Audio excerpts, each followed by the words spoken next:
Right, Hyderabad Bapuji నగర్లో దారుణం జరిగింది. ఒక మైనర్ బాలికను తన బావ గొంతు కోసి హత్య చేశాడు. సో ఈ దారుణ ఘటన హైదరాబాద్లో జరిగింది. ఇది బాపూజీ నగర్లో జరిగినటువంటి దారుణం. బాపూజీ నగర్లో దారుణం జరిగింది. సో తన మరదల్ని తనకిచ్చి పెళ్లి చేసేందుకు నిరాకరించారు అని.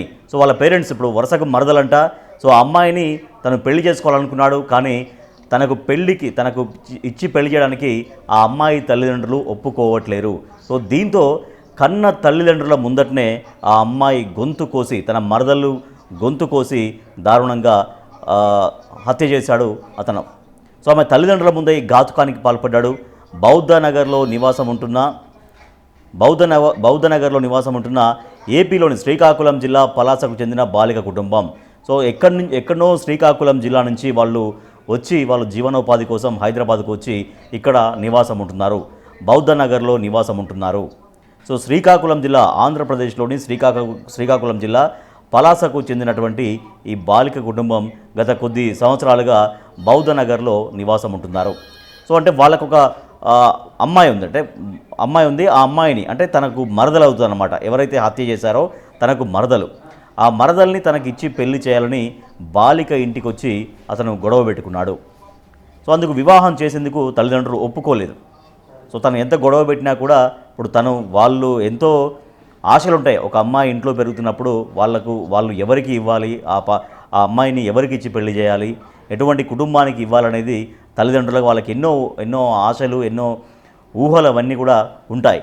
కానీ అతను చాలా ఎక్కువగా ఫోర్స్ చేస్తూ వస్తున్నాడు. తనకు ఇచ్చి పెళ్లి చేయాలి, తన మరదల్ని తనకి ఇచ్చి పెళ్లి చేయాలంటూ తను ఫోర్స్ చేస్తూ వస్తున్నాడు. సో బాలిక ఇంటికి వచ్చి తల్లిదండ్రుల ముందే బాగా గొడవ పెట్టుకున్నాడు. సో కథనికి అటువంటి వ్యక్తికి మా అమ్మాయిని ఇచ్చేదే లేదు, నీలాంటి వ్యక్తికి, ఇట్లా న్యూసెన్స్ చేసే వ్యక్తికి, ఇట్లా వేధించే వ్యక్తికి మా అమ్మాయిని ఇచ్చేదే లేదు అంటూ వాళ్ళు తెగేసి చెప్పారు.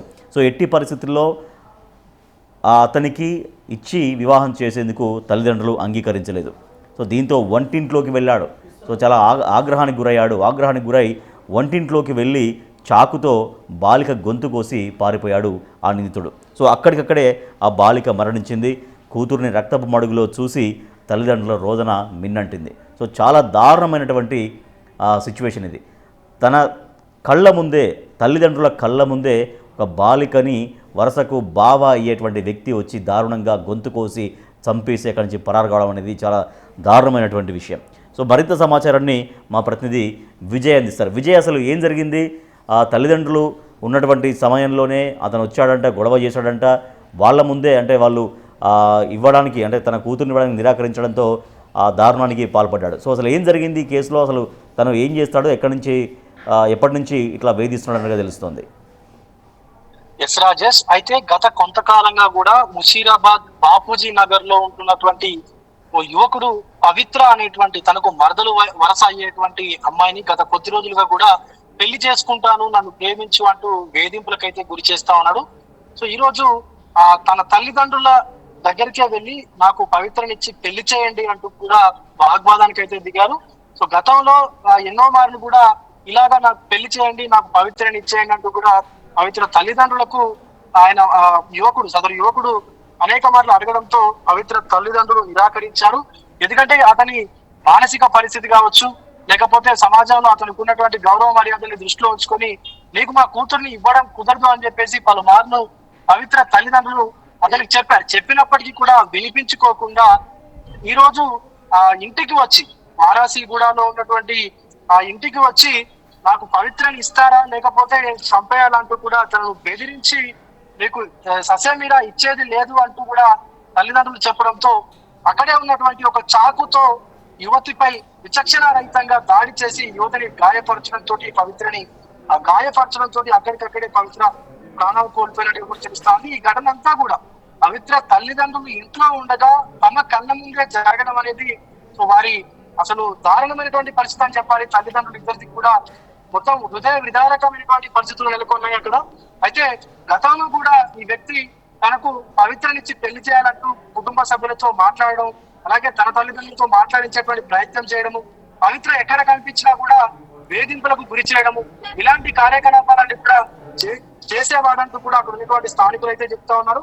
సో ఇప్పుడు ఆ ఇంట్లో తన అంటే సెల్ ఫోన్ దొరకడం తోటి ఏదైతే ఆ సెల్ ఫోన్ సిగ్నల్స్ ఆధారంగా ఆ ఫోన్ కి సంబంధించిన డీటెయిల్స్ కనుక్కోగా సో ఇతనే మర్డర్ చేసినట్టుగా కూడా పోలీసులు కూడా నిర్ధారించారు. అయితే గత కొంతకాలంగా కూడా పవిత్రని ఇబ్బంది పెడుతున్నాడంటూ తల్లిదండ్రులు మాట్లాడుతూ ఉన్నారు. సో ఇప్పటి వరకు జరిగినటువంటి క్లూస్ తోని విచారణ అయితే జరుపుతా ఉన్నారు పోలీసులు. సో ఆ వారాసి కూడా చెందినటువంటి యువకుడిగానే చెప్తా ఉన్నారు. వీళ్ళది శ్రీకాకుళంకి సంబంధించి ఎక్కడైతే పలాస ఉందో ఆ పలాసకు సంబంధించి వాళ్ళుగా చెప్తా ఉన్నారు. ఎందుకంటే ఈ ముషీరాబాద్ డివిజన్ బాపూజీ నగర్ బస్తీలో కొంత ఏదో ఒక చిన్న చిన్న పనులు చేసుకుంటూ కూడా పవిత్ర తల్లిదండ్రులు అయితే జీవనం కొనసాగిస్తా ఉన్నారు. సో వీళ్ళది ఆంధ్రప్రదేశ్ జిల్లా శ్రీకాకుళం జిల్లా పలాసకు రైట్ విజయ్, అయితే ఎన్నో రోజుల నుంచి ఇట్లా వేధిస్తున్నాడని చెప్తున్నారు. మరి అప్పుడేమో కంప్లైంట్ ఇవ్వడం కానీ లేకపోతే బాగా గట్టిగా హెచ్చరించడం కానీ మందలించడం కానీ ఏమైనా జరిగి లేవా? ఇటువంటి సందర్భాలు లేవంట? ఎస్ రాజేష్, ఖచ్చితంగా. ఎందుకంటే తను సొంత అమ్మాయికి సొంత మేనత్త కొడుకుగా కూడా చెప్తాను. అంటే చాలా సందర్భాల్లో మనం చూస్తూ ఉంటాము, ఊర్లలో కావచ్చు, అనేక కుటుంబాల్లో కూడా ఫ్యామిలీస్ అనుకునేటివి చిన్నప్పుడు ఒక మాట అనుకుని ఉంటారు. నా కొడుకు పుడితే నీకు ఇస్తాను, నీ చెల్లికి చెప్పడం, లేకపోతే నా కూతురు పుడితే నీకు ఇస్తానంటూ ఇలా అన్నకు చెప్పడం ఇలాంటివి జరుగుతూ ఉంటుంది. అలాంటి సందర్భాల్లోనే చిన్నప్పుడు అనుకున్నటువంటి ఒక మాట ఆ విధంగానే ఇప్పుడు ఈ ఘాతుకానికి పాల్పడడానికి కూడా తెలుస్తా ఉంది. సో ఆ యువకుడు అయితే గతంలో కూడా పవిత్రని అనేక మార్లు వేధించినప్పటికీ కూడా చాలా మంది అనుకునే వాళ్ళంటే భావమర్దలకు అయ్యేటువంటి పిల్లలు కాబట్టి పెద్ద తర్వాత ఎలాగో పెళ్లి చేసుకుంటారు అనేటువంటి ఆలోచనలో ఉండుంటారు. కానీ ఆ యువకుడి పరిస్థితి అత్యంత దారుణంగా ఉన్నట్టుగా కూడా చెప్తాను. ఎందుకంటే తను ఏం చేస్తున్నాడో తనకే తెలియకుండా అనేక మార్లు వివిధ అంటే సందర్భాల్లో కూడా ఆయన ప్రవర్తన బాగాలేదంటూ కూడా పవిత్ర తల్లిదండ్రులు చెప్తా ఉన్నారు. ఈవెన్ పవిత్రని హత్య చేసేంత వరకు వస్తాడు అని చెప్పి మేము ఆలోచించలేదు అంటూ కూడా పవిత్ర తల్లిదండ్రులు అయితే చెప్తా ఉన్నారు రాజేష్.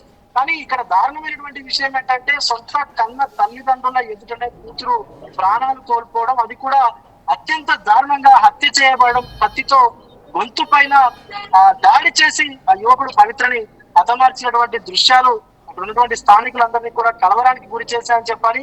ముఖ్యంగా తల్లిదండ్రుల పరిస్థితి అయితే అగమ్య గోచరంగా ఉందని చెప్పాలి. ఎందుకంటే 17 ఏళ్ల ఒక మైనర్ బాలిక, ఇంకా మేజర్ అవ్వనటువంటి బాలికని ఇంత దారుణంగా హత్య చేసినటువంటి వ్యక్తిని ఎలా పోలీసులు వదిలేస్తా ఉన్నారు? ఖచ్చితంగా పోలీసులు తనని పట్టుకొని కఠిన కారాగార శిక్ష విధించాలి, లేదంటే అతనికి ఇంకా ఉరి శిక్ష విధించాలంటూ కూడా పవిత్ర తల్లిదండ్రులు చెప్తా ఉన్నారు. ఎందుకంటే వీళ్ళని వదిలేస్తే ఇలాంటి నేరాలు ఎక్కువైపోతే ఖచ్చితంగా వీళ్ళని శిక్షించాలి కఠినంగా అంటూ కూడా పవిత్ర తల్లిదండ్రులు మాట్లాడుతూ ఉన్నారు రాజేష్.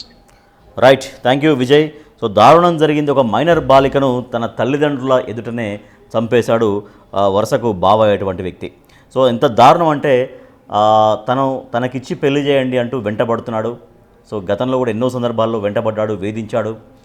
తర్వాత మా అమ్మాయి జోలికి రావద్దంటూ గతంలో కూడా వాళ్ళు చెప్పి ఉన్నారట. అయినప్పటికీ కూడా తను వెంటబడడం ఆపలేదు. వరుసకు బావే చాలా దగ్గర వాళ్ళు అయినప్పటికీ కూడా నీకు మా అమ్మాయిని ఇచ్చి పెళ్లి చేసేది లేదు అంటూ తల్లిదండ్రులు చెప్పారు. సో గతంలో కూడా ఎన్నో సందర్భాల్లో ఇట్లా చెప్పినప్పటికీ కూడా తన తీరు మార్చుకోకుండా ఇవాళ ఇంటికి వచ్చాడు. ఇంటికి వచ్చిన తర్వాత అక్కడ వాగ్వాదం జరిగింది. సో మీ అమ్మాయిని నాకు ఇచ్చి పెళ్లి చేయమని వాగ్వాదానికి దిగితే ఎట్టి పరిస్థితుల్లో పెళ్లి చేసే ప్రసక్తే లేదు అంటూ వాళ్ళు తేల్చి చెప్పారు. సో దీంతో అక్కడ చాలా ఆగ్రహానికి గురయ్యాడు. ఎట్లా మీరు నాకు ఇవ్వరు, అమ్మాయిని ఎట్లా నాకు ఇచ్చి పెళ్లి చేయరు అని చాలా ఆగ్రహానికి దిగి విచక్షణను మరిచి అక్కడే లోపల కిచెన్లో ఉన్నటువంటి కత్తి చాలా ఫాస్ట్గా ఆగ్రహంతో కిచెన్లోకి వెళ్ళాడు. కిచెన్లో కత్తి తీసుకున్నాడు. కత్తి తీసుకొని వచ్చి తల్లిదండ్రుల ముందే, కన్న తల్లిదండ్రుల ముందే అక్కడ దారుణానికి పాల్పడ్డాడు. సో అక్కడ గొంతు కోసి హత్య చేశాడు చాలా దారుణంగా. సో వీళ్ళు ఇక్కడ శ్రీకాకుళం ఆంధ్రప్రదేశ్లోని శ్రీకాకుళం జిల్లా పలాస నుంచి ఆ బాలిక కుటుంబం ఇక్కడికి వలస వచ్చి ఇక్కడ ఉంటున్నారు. సో వాళ్ళ జీవనోపాధి కోసం ఏదో ఒక పని చేసుకుంటూ వాళ్ళు తమ జీవనాన్ని సాగిస్తున్నారు. సో అటువంటి వాళ్ళ ఇంటికి వచ్చి తల్లిదండ్రుల ముందటనే ఆ అమ్మాయిని, ఆ మైనర్ బాలిక వరుసకు మరదలు, తను బావ, సో ఆ తల్లిదండ్రుల ముందే తను గొంతు కోసి మన కిచెన్లోకి వెళ్ళి ఆ చాకు తీసుకొని వచ్చి ఆ చాకుతో గొంతు కోసి దారుణంగా హత్య చేశాడు ఆ వ్యక్తి.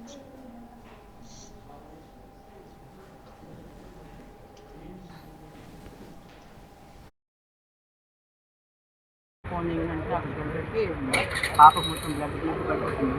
అయితే నేను చేపట్టుకున్నా, అప్పుడు ఏం లేదు. తర్వాత ఇంకా అంబులెన్స్ ఫోన్ చేసిన 3 సార్లు చేస్తే వస్తున్నాం అన్నారు, రాలేదు. ఇంకా అందులోకి ఎవరో పోలీసులు వచ్చారు. వచ్చిన తర్వాత ఇక నా అందరికి దూరం చేసి వాళ్ళు ఇచ్చేసారు. ఇది అమ్మ ఏమవుతుంది అంటున్నారు నేను కూడా వాళ్ళ అన్న పాప చంపింది ఎవరు చెప్పింది మా పెద్దమ్మ కూతురు.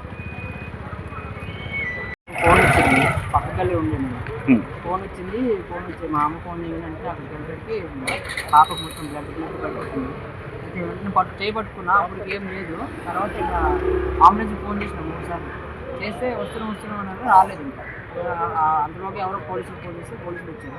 వచ్చిన తర్వాత ఇక నా అందరికి దూరం చేసి వాళ్ళు ఇచ్చేసారు. ఇది అమ్మ ఏమవుతుంది అంటున్నారు నేను కూడా వాళ్ళ అన్న పాప చంపింది ఎవరు చెప్పింది మా పెద్దమ్మ కూతురు.